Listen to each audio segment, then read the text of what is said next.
Two ravens had Odin Allfather. Hugin and Munin were their names. They flew through all the worlds every day, and coming back to Asgard they would light on Odin's shoulders and tell him of all the things they had seen and heard. And once a day passed without the ravens coming back. Then Odin, standing on the watchtower Hlidskjalf, said to himself, I fear me for Hugin, lest he not come back, but I watch more for Munin. A day passed and the ravens flew back.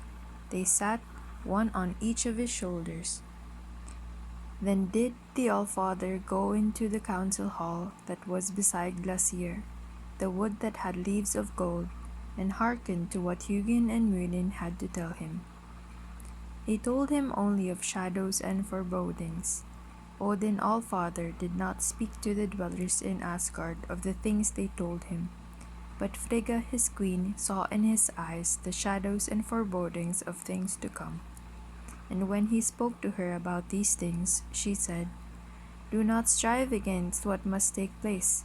Let us go to the holy Norns who sit by Urda's well, and see if the shadows and the forebodings will remain when you have looked into their eyes.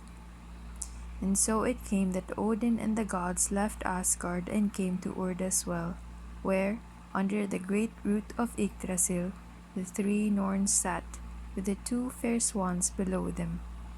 Odin went, and Tyr, the great swordsman, and Baldur, the most beautiful and the best beloved of the gods, and Thor, with his hammer. A rainbow bridge went from Asgard, the city of the gods, to Midgard, the world of men. But another rainbow bridge, more beautiful and more tremulous still, went from Asgard to that root of Yggdrasil, under which was Urda's well. This rainbow bridge was seldom seen by men, and where the ends of the two rainbows came together, Heimdall stood. Heimdall with the golden teeth, the watcher for the gods, and the keeper of the way to Urda's well. Open the gate, Heimdall, said the Allfather. Open the gate, for today the gods would visit the holy Norns. Without a word, Heimdall opened the wide gate that led to that bridge, more colored and more tremulous than any rainbow seen from earth. Then did Odin and Tyr and Baldur step out to the bridge.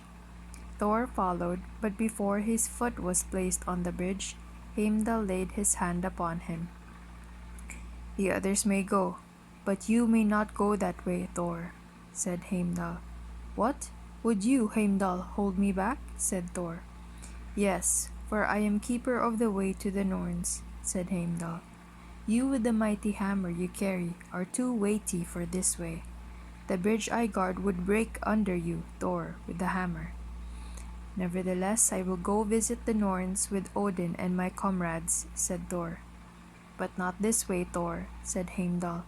I will not let the bridge be broken under the weight of you and your hammer.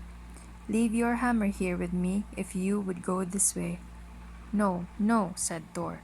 I will not leave in anyone's charge the hammer that defends Asgard, and I may not be turned back from going with Odin and my comrades. There is another way to Urda's well, said Heimdall. Behold these two great cloud rivers, Kermt and Ermt. Canst thou wade through them? They are cold and suffocating, but they will bring thee to Urda's well, where sit the three holy Norns. Thor looked out on the two great rolling rivers of cloud. It was a bad way for one to go, cold and suffocating. Yet if he went that way he could keep on his shoulder the hammer, which he would not leave in another's charge. He stepped out into the cloud river that flowed by the rainbow bridge, and with his hammer upon his shoulder he went struggling on to the other river. Odin, Tyr, and Baldur were beside Urda's well when Thor came struggling out of the cloud river, wet and choking, but with his hammer still upon his shoulder. There stood Tyr, upright and handsome, leaning on his sword that was inscribed all over with magic runes. There stood Baldur, smiling, with his head bent as he listened to the murmur of the two fair swans.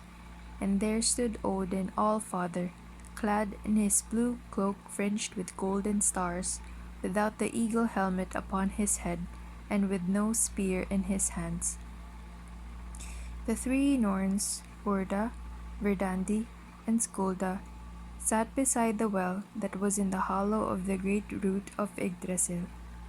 Urda was ancient and with white hair, and Verdandi was beautiful, while Skulda could hardly be seen, for she sat far back, and her hair fell over her face and eyes.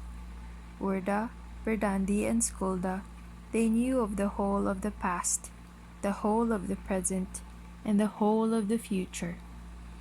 Odin, looking on them, saw into the eyes of Skulda even. Long he stood, looking on the Norns with the eyes of a god, while the others listened to the murmur of the swans and the falling of the leaves of Yggdrasil into Urda's well. Looking into their eyes, Odin saw the shadows and the forebodings that Hugin and Munin told him of take shape and substance, and now others came across the rainbow bridge. They were Frigga and Sif and Nanna, the wives of Odin and Thor and Baldur. Frigga looked upon the Norns. As she did, she turned a glance of love and sadness upon Baldur, her son, and then she drew back and placed her hand upon Nanna's head. Odin turned from gazing on the Norns and looked upon Frigga, his queenly wife.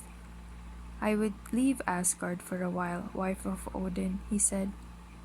"Yeah," said Frigga, "much has to be done in Midgard, the world of men." "I would change what knowledge I have into wisdom," said Odin, "so that the things that are to happen will be changed into the best that may be." "You would go to Mimir's well," said Frigga. "I would go to Mimir's well," said Odin. "My husband, go," said Frigga.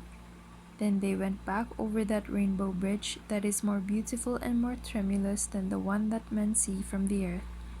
They went back over the rainbow bridge, the Aesir and the Aesir, Odin and Frigga, Baldur and Nanna, Tyr with his sword, and Sif beside Tyr. As for Thor, he went struggling through the cloud rivers Kermt and Ermt, his hammer Mjolnir upon his shoulder. Little Hnossa, the youngest of the dwellers in Asgard, was there, standing beside Heimdall, the watcher for the gods and the keeper of the bridge to Urda's well, when Odin Allfather and Frigga, his queen, went through the gate with heads bent.